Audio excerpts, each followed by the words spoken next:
បឹងសួស្តីអ្នកទាំងអស់គ្នាត្រឡប់មកវិញជាមួយនឹងជីវិតអ្នកស្រីចំការបន្តទៀតគឺភាគ2ភាគ2នេះដែរគឺខ្ញុំចង់ទៅធ្វើភាគ2នេះដែរយើងទៅធ្វើការអូសសัตว์ទៅចូលទ្រុងប៉ុន្តែយើងអត់មានស្រោអត់មានអីទេយើងត្រូវទៅចំការដើម្បីទៅចង្ការរបស់យើងដើម្បីទៅច្រូតស្រូវនិងដកការ៉ុតចូលមកទាញសัตว์ទៅចូលទ្រុងមកចេញមកគឺឃើញជាមតែម្ដងអ្នកនរគ្នាប៉ុន្តែយើងអត់មានស្រូវដើម្បីអូសជាមដាក់ទ្រុងទេយើងទៅធ្វើការមកប្រមូលផលដំណាំរបស់យើងគឺបានយើងប្រមូលការ៉ុតដើម្បីទៅចាប់ជ្រូកទៅអូសជ្រូកទៅដាក់ទ្រុងអ្នកនរគ្នាពេលយើងកាត់ការ៉ុតឲ្យបានច្រើននោះ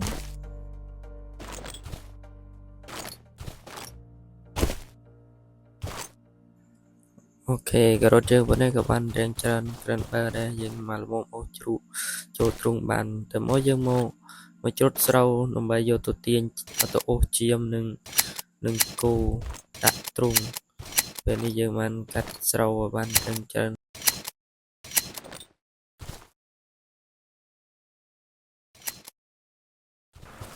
អូខេពេលនេះយើងក៏បានច្រូតស្រូវបានច្រើនដែរប៉ុន្តែមេឃក៏ធ្លាក់ភ្លេងបដ ாய் អ្នកនរគ្នា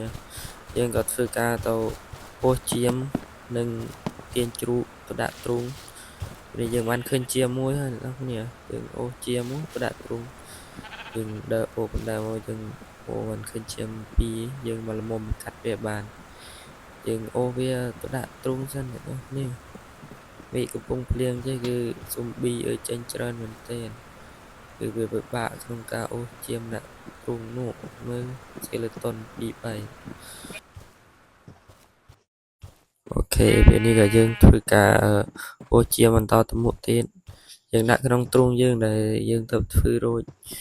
តែខ្ញុំធ្វើមិន record ទេអ្នកនរគ្នាពេលយើងទាញជាមកំពុងទាញជាមទៅចូលក្នុងទ្រុងជាមនេះពិតជាដើរយឺតមែនទែន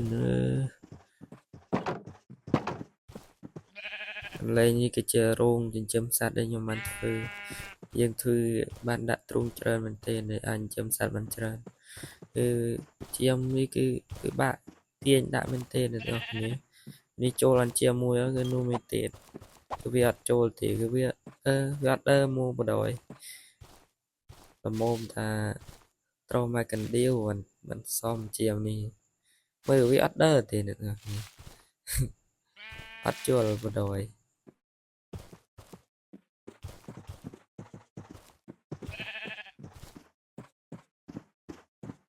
អូខេពេលនេះយើងបានទាញជាមដាក់ក្នុងទ្រុងរួចហើយអ្នកនរគ្នាហើយយើងអោយចំណីវាស៊ីទៅវា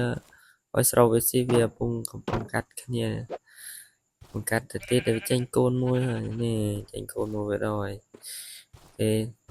មីសិនទៅយើងគឺទៅរកចាប់ជ្រូកយកមកដាក់ទ្រុងយើងនេះគឺជាទ្រុងយើងដែលខ្ញុំបានធ្វើពេលនេះយើងតដំណើរទៅរកចាប់ជ្រូកតែមិនដឹងជាវានៅទីណាទេអ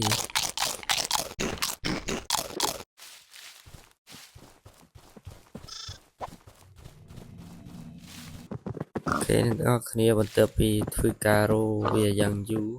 ក៏បានជួបវានៅចិត្តទ្រុងនេះអ្នកនរគ្នានេះយើងបានយកការ៉ុត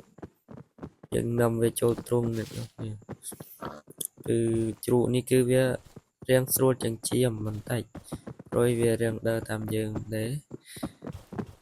អូខេមកដាក់មើលជ្រូកមើលវាដាត់ផកលក្ខស្មីមពេលនេះយើងបានអូសវាមកដល់ទ្រុងហើយគឺរាងស្រួលជាងជាមជ្រូកបើជាមអូសយូរជ្រូកអូសរាងលឿនចូលទ្រុងអូននេះចូលទ្រុងមនោផ្ទះថ្មីយើងពេលនេះយើងបានទាញជ្រូកដាក់ក្នុងទ្រុងហើយយើងបានដាក់ក្រូតឲ្យវាស៊ីដើម្បីបង្កាត់ពូជឲ្យបានជ្រូកកាន់តែច្រើននេះគឺវាកំពុងធ្វើអីគ្នានឹងអូខេអ្នកទាំងអស់គ្នាភាគ2ជាងចប់តែប៉ុណ្ណេះសិនអីពីរឿងច្រើននាទីដែរចាំជួបគ្នានៅវគ្គ3ទាំងអស់គ្នា